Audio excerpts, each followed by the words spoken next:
Gosh, it's so sad. It's so sad every day. We see this every day. A young Ukrainian boy in tears, trailing behind his family. He is lucky to be alive, to have finally made it across the border into Poland, but presumably just exhausted, scared, and hungry. And as we reported last night, the Senate voted to approve over $13 billion in emergency aid for Ukraine, which includes money for humanitarian aid, defense assistance, and economic support. But just looking at even seconds of that gut-wrenching footage coming out of Ukraine, it is so easy to determine that they're going to need so much more, and they are going to need it fast. Many of you have been wondering how you can help. And for that, I want to bring in Banfield senior story editor Paula Froelich. Paula, I mean, you saw that video there. We see these every day, all day, and it's like you're sitting in your house and you want to give.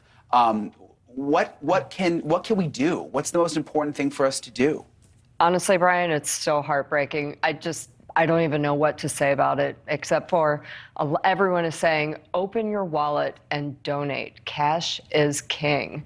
However, let's be honest, if you are not cash positive right now, if maybe you went to the gas station and spent all your budget on gas, like I might have, there are other things you can do. You can call up your state representative. You can call up your senator. You can call up your governor. You can call up all the state guys.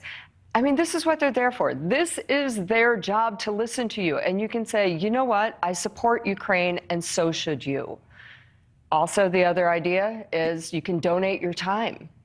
You can go volunteer. Here's a man who literally went from Philadelphia to New Jersey. He's Ukrainian American. He felt helpless. He wanted to help, so he went and he packed boxes to go help and give aid packages back to his homeland. I'm a Ukrainian, like every Ukrainian should do something. This is like, I cannot explain, but we need to do this. There's a man in my age fighting there, shooting. This is at least what I can do.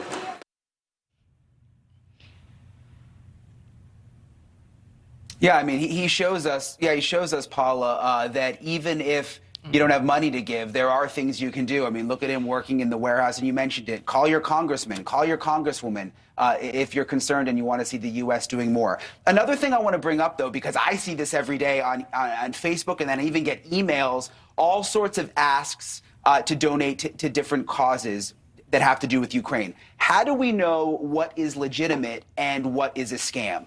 Okay, Brian, this is hard. And let me tell you what, I have gotten over 20 emails and texts and social media posts asking for money, and they all have a link. And Ashleigh's covered this before, and I just have to reiterate it. Do not click on that link. I am begging you. Yeah. These links are often phishing scams, and not only will your money not get to Ukraine, a lot of money will be taken out of your bank account and going to somewhere nebulous. Do not click. If there is a website, enter it manually into your computer and then Google it. Do your own research and always follow the Better Business Bureau's advice. Number one, look at the charity you want to give to. Can they even get into the zone that they need to be in? And also, are they experienced with disaster relief? If they're not, a lot of your money is going to be wasted. And finally, always look at finances. There are places like guidestar.org that have the tax returns of all these charities. Look at them and know that 75 cents of every dollar needs to go directly to that aid. And if it's anything less, keep it moving, pick another place. Yeah, you have to do your research, but they're so good, the scammers, that they use the images that just pull at your heartstrings, and it's so easy to fall for. I also want to ask you, Paula, though, we saw that maternity ward that was bombed several days ago, and a lot of people, even that I know, were wanting to donate directly to a cause that was going to help that specific situation.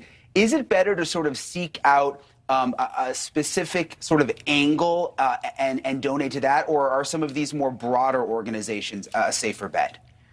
Here's the deal. If it's established, it's probably going to be a better bet. However, you can always look for things that are close to your heart. If you want to help the children, there's always Save the Children. If you want to help the pets, there are a lot of pets in need.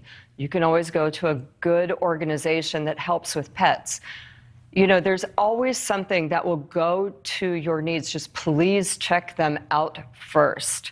And if anyone out there is thinking, oh, hey, I might want to help rebuild, like that maternity hospital, which ripped my heart open.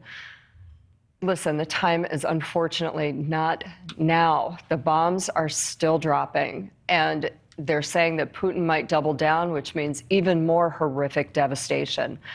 So rebuilding, not now. However, right now there's people who just need to be fed, housed, and just taken to safety. And that's really what we should be looking at.